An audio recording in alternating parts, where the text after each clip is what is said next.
Hello, and thank you for tuning in to Starting Small. I'd like to say thank you to this episode's sponsor, American Giant. They offer premium quality clothes for men and women that are built to last.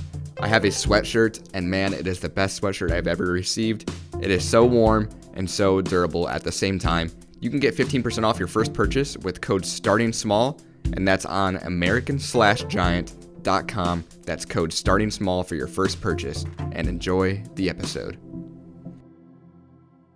Hello, and thank you for tuning in to Starting Small, a podcast about brand development, entrepreneurship, and innovation in the modern world.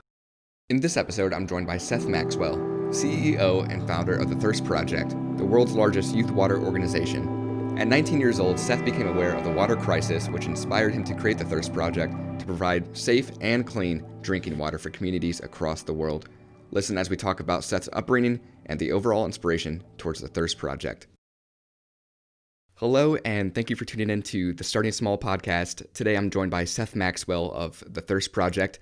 Seth, thank you so much for joining me today. Thank you so much for having me. Of course. So I want to start out with your upbringing. So where did you grow up, and what was your childhood like? So I was born in Crawfordsville, Indiana, but spent most of my life growing up in Indianapolis. We did move a lot when I was a kid. For a brief period of time, we lived in a suburb of Chicago called Schaumburg. But for the majority of my life, I grew up in Indianapolis. Gotcha. So actually, I'm from South Bend, Indiana, so I'm pretty familiar with this area. So where did you go to high school then? I'm a graduate of Franklin Central High School. Okay. I'm not sure if you heard of Penn, but I went to Penn High School, and it's a fairly large school in northern Indiana. Yep. Absolutely. So were you involved with any hobbies growing up, say sports or fine arts? Yeah, absolutely. I was definitely not super athletic as a kid growing up, but I loved art, man. From the time that I was just a little kid, I was always telling stories. And for me, theater and music kind of became my two outlets of expression and the way that I really spent most of my childhood growing up. Awesome. I saw in 2006 that you went on to the American Academy of Dramatic Arts. And what was your experience like there? Man, so yeah, I mean, from like I said, from the time I was a little kid, I grew up doing lots of theater, and it kind of shaped and defined the majority of my young life. I did a ton of community theater and some professional theater around town, and got to travel, to Europe with a touring show. And so when I graduated high school and moved to Los Angeles to go to the American Academy of Dramatic Arts, I was pretty singularly focused on entertainment and storytelling, and thought that was the path I wanted to pursue. And it was honestly an incredible experience. It's a conservatory school that was, just deeply focused on preparing you for a career in theater and in acting. And so I built some incredible friendships and learned so much, and was able to obviously continue to hone my craft. But some of the best memories of my life were there. For sure. I saw in 2008 that this is when the Thirst Project was created. Were you still in school at this time, or did you finish, or was this following school? So I was actually, I was finishing my second year at the academy when I learned about the water crisis. And that is when I started what I was calling the Thirst Project at the time, which was just a group of friends and me who would meet at school, almost like a club. And then I basically got my friends convinced to help me do events around town, or help raise awareness either on our campus or around Los Angeles, to try to just get people talking about this issue and doing something about it. For sure. So what inspired you to create the Thirst Project then? Other sense, what made you become aware of the water crisis? So when I was, 19, I had a friend who was a photojournalist for Nat Geo, and she was sent on an assignment where she lived for a year and a half in different communities across Southeast Asia, Sub-Saharan Africa, South and Central America. And her job was to document and report on the progress on the UN's Millennial Development Goals. And so when she came back, she had been gone for so long, and we got together to catch up. And she just, as you do when you're catching up with a friend, sat across from me with coffee and pulled out her laptop and started showing me just the most stunning photos of people she had met and communities that she'd encountered. And, her job was super interesting because there were these 15 goals that were set out by the United Nations for what needed to be done to eradicate extreme poverty. And they include everything from land tenure and food security and access to education and water and sanitation and hygiene. And so in communities where there have been great efforts to try to reach these goals, she went and lived for 6 weeks at a time that totaled up to this year and a half. And she built these pretty intimate relationships with people. You live there for 6 weeks. She wasn't just flying in and out with a camera, Yeah. but she was really evaluating the progress on these goals. And it was so fascinating because I sat across from her looking at these beautiful photos and listening to stories like, this is Sophie. She's 7. We hung out for 6 weeks. We played Wow. with dolls. I watched her drink water from this dirty stream. I watched her die of cholera. Just crazy stuff that was heart-wrenching. And the interesting through line that every one of her stories had was, it doesn't matter almost how much we try to improve access to education by building schools and attempting to outfit them with teachers. Mm-hmm. You can't bring education to a school or to a community rather if all of your kids are out walking 6 or 7 or 8 hours a day just to fetch dirty water. So if you care about education, you care about water. Or similarly, you can't develop food security initiatives from agricultural development or anything like that without safe water. So if you care about food and you care about hunger, you care about water. And it was the first time I was ever made aware of how critically intersectional water was in every humanitarian issue you cared about, but also it was the first time I learned about the water crisis in general and its scope, because at that point 1.1 billion people just didn't have access to basic, safe, clean drinking water. And I thought, man, I was 19 and I was like, how I'm a decently well-educated person. How have I never heard of this before? Yeah. And so that was really my introduction to the water crisis. Wow, that's mind-blowing. So just to set a checkpoint here, how much does the average well cost to install, if you have just a basic number? So yeah, I lead, for those of you who don't know, I lead an organization called the Thirst Project. We build freshwater wells, spring protection systems, rainwater harvesting systems in developing countries to provide people with safe, clean water. And the average water project, I'll just give you an example of the country called Eswatini, formerly Swaziland. So the Kingdom of Eswatini is where we have the majority of our impact. Probably 80% of our work is done in that country. And it costs about $12,000 to provide what we call a WASH program. So it's water and sanitation and hygiene. And so the water component is typically a hand pump borehole well. Sometimes it's a spring protection system. Sometimes it's a combination of those and rainwater harvesting. But yeah, to do that entire project, to bring water, sanitation, and hygiene to a village or a community of about 500 people is about $12,000. How did you begin to spread awareness to then attract donations at this point? So I don't know if this is the right way or the best way, but for me, I was 19 and I just started talking to every single person I could get my hands on, essentially anybody who was in my immediate sphere. And I think a lot of times, it's easy to look at groups or organizations that are 20, 50, 100 years old and go, man, they have all these resources and all of these established systems and think that that's where you want to start. But I mean, we were so haphazard at the beginning. It was literally anybody that would listen to me, from teachers to students and parents. And so I just started having conversations with people saying, did you know this was an issue? And so the first group I managed to sort of convince to help me, it was my friends. I got 6 close college friends together, and the 7 of us, we went out around town and just started doing these very ragtag pop-up installations to try to get people to talk about it and look at the issue. And so one day we went to Hollywood Boulevard in March on World Water Day in 2008 and just bought 1,000 bottles of water, which now, 12 years in, I'm like, oh, those plastic bottles of water, so unsustainable. I would never do that. But again, we didn't know. And, we didn't have a permit. We literally got a parking ticket, actually not a parking ticket, but I forget what type of violation it was, because we had all these cases of water on the sidewalk without a vendor permit.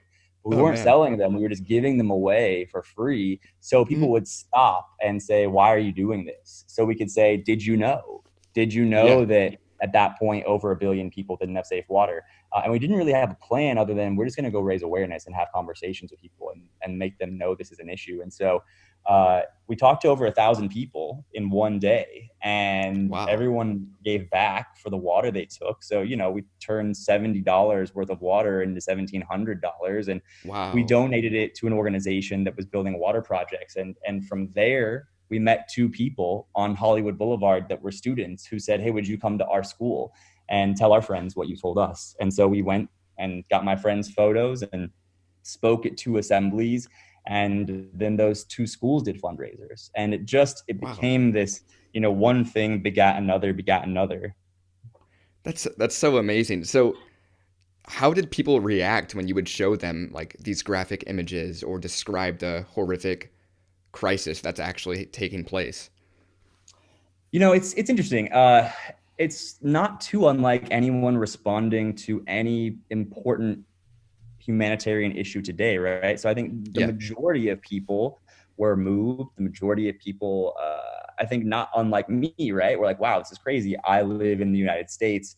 I didn't know that this was an issue, Yeah. because it's not something we think about, right? Like, it's not something that, thank God, ever really affects people in the United States. We open a bottle, turn on the tap, flush the toilet, all with clean water. And so Hmm. most people were pretty shocked. And I think most people were also pretty amazed once we began connecting them to the opportunity to make impact, to say, well, we can build a water project for a whole village for Mm. $12,000. Or if you break it down, we can provide safe water to somebody for the rest of their life for $25. Like, that's Yeah. amazing. That's awesome. What region did the Thirst Project focus on at first? So when we first began, again, full transparency, we didn't know what we didn't know. And so Yeah. we actually began by we were exclusively a funding organization. So we Okay. would raise money, and then we would go to other third party groups that were implementing projects on the ground in different countries and say, hey, we've got 20 grand, 80 grand. What do you have that we can fund? And they would say, okay, we've got this, portfolio of projects in Ethiopia, this in Uganda, et cetera. And so, the first project we ever did was in Uganda. Mm. But as time went on and we began, funding a number of different groups and building projects, we started to realize probably the least sexy statistic in the water charity space is that 60+% of all water projects implemented by foreign NGOs just on the continent of Africa, not counting Southeast Asia or South or Central America, fail Mm. within the first year. And then if you pull back the curtain on those so-called failures, most of them, like 90% of those, are what we would consider pretty inexpensive or easy repairs that communities not only can but should be able to do themselves. And it's not that groups that are building projects are, trying to misuse money or they're malicious or anything. In fact, it's almost always Yeah. the opposite. But what happens is, because there's immense pressure from donors to build projects quickly and as inexpensively as possible, there are a lot of components that would contribute to the life cycle or sustainability of that project that often get cut out because they Yeah. aren't immediately visible. And so things like training communities on maintenance and repair, teaching communities how to change hand pumps, how to fix seals and aprons or gravel Mm. patch or things like that, which communities can do if they're involved in that process of construction and are trained. But oftentimes, because it takes longer to train and costs more, those things don't happen. Similarly, doing hydrology or groundwater surveys before you drill to determine the best location to make sure that you're actually tapping into a water table or a formation that is adequate to meet the needs of the people and won't overdraft or break and then Yeah. leave people without the ability to use it. Those things you don't see, when you're looking at the sort of budget of a project. You may not see a hydrology or a groundwater survey in the finished product of that physical object, but it drastically contributes to the sustainability of it. And so, for us, we stopped funding all third-party organizations about 2 years in, Hmm. and we built what's now today known as our Water Project Technical Board, which is a Okay. group of civil engineers and hydrologists who are amazing. They often either own or work for their own for-profit green civil engineering firms scattered across the country, and they actually decided, they created our standards for sustainability. They hired our field teams, hired our drillers, trained them, make sure that the way we interface with communities is as sustainable as possible. And now we build our own projects. Wow, that's so amazing. So once you stepped away from the third parties, did you physically yourself get to fly out to some of these sites and request drills to be drilled? in the new locations? Yeah, absolutely. So I mean, I've been into the field, gosh, so many times. Yeah. Like I've been to the continent of Africa about 40 times Oh, wow. in the last decade.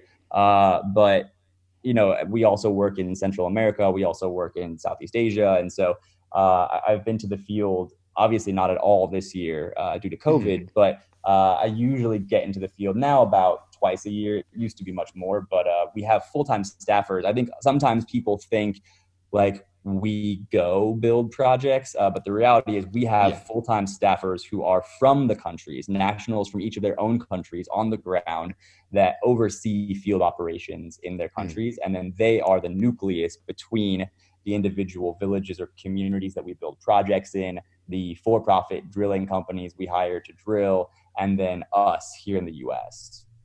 Gotcha. So I was very curious on this. So when you see a new well being built by the Thirst Project, what does that feel like knowing that you started this movement and you're providing water and also saving lives at the same time? I couldn't even imagine. Oh man, it is honestly, it's indescribable. Hmm. I still today, when we see ground get broken at a new site, I still today get the same feeling that I got 11, 12 years ago seeing the first project. It's so crazy Yeah, to see something go from an idea, like literally just an idea that you don't even know how you're going to for make sure. happen, to a physical object, a water project, a well, pit latrines, people using that water, and the impact that it means in terms of health and in terms of education is just mind boggling. Yeah, for sure.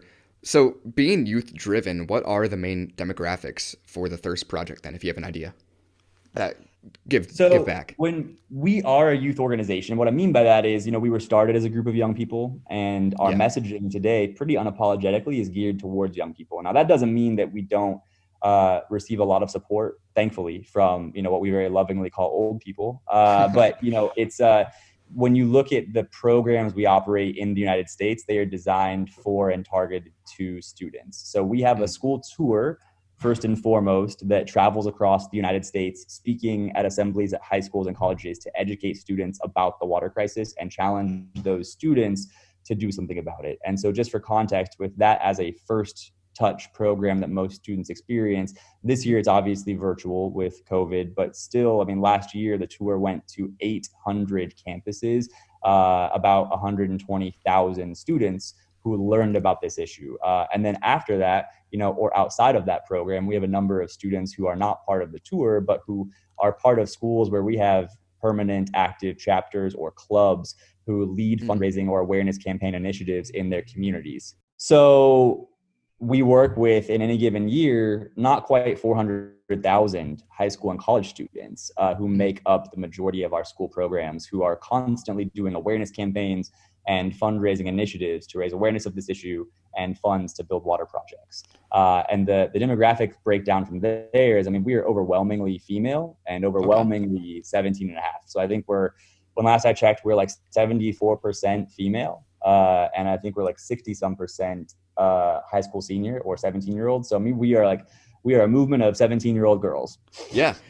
Why do you think that is? Is that what you guys specifically target, or is that just really That's what has bubbled up. That's what has okay? happened That's amazing. naturally.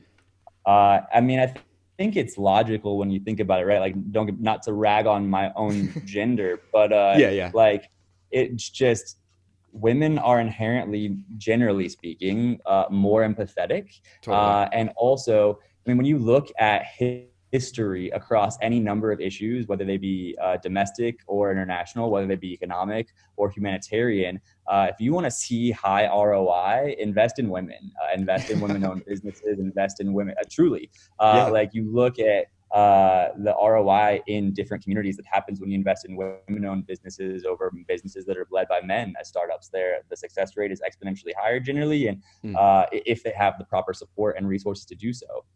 that's awesome.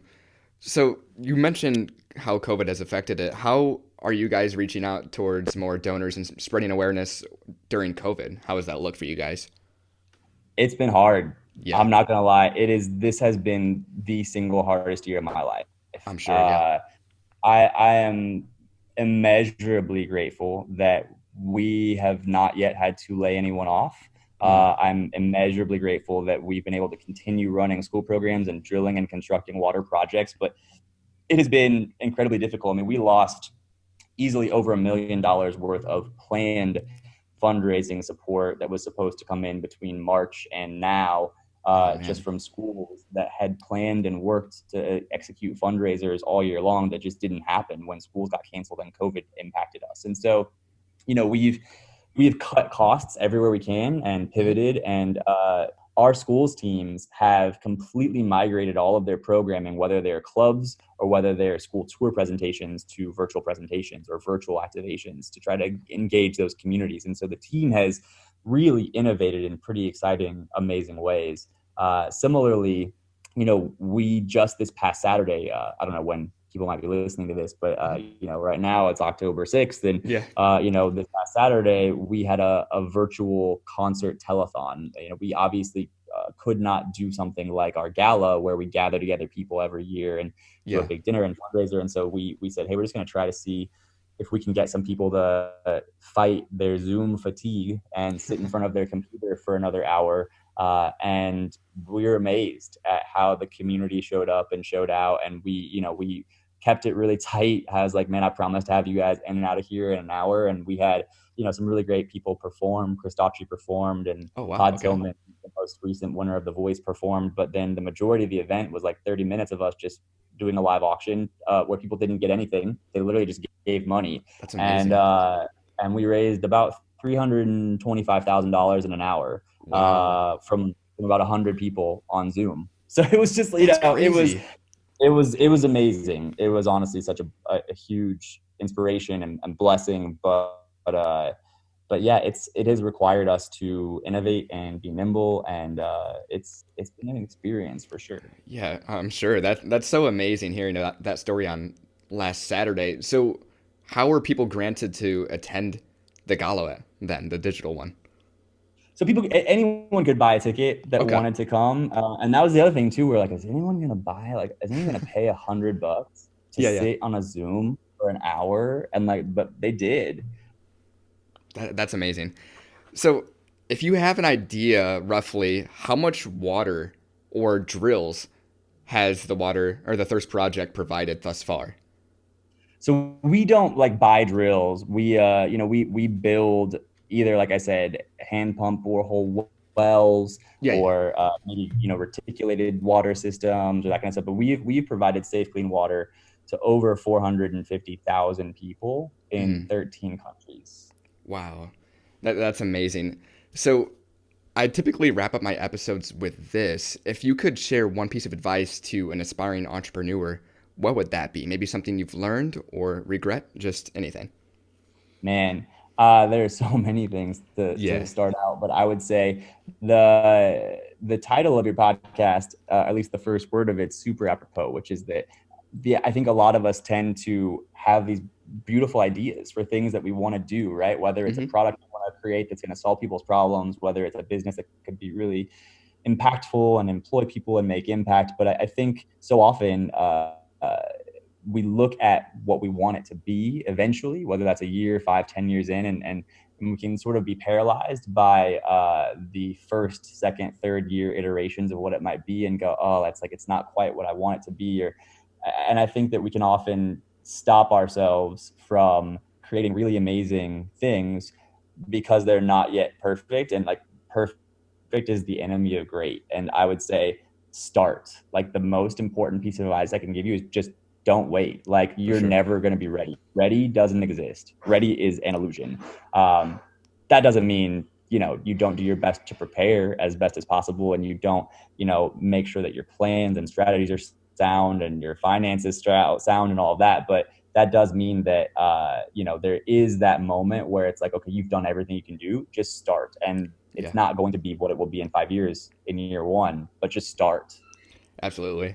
Well, Seth, thank you so much for joining me. And to the listeners out there, make sure to please read up and check out The Thirst Project at thethirstproject.org. Thanks so much for having me. Hey, thank you for listening to this episode of Starting Small. If you would, leave a review on whatever platform you're listening on. Also, follow Starting Small Pod on social platforms to keep up to date on future guests.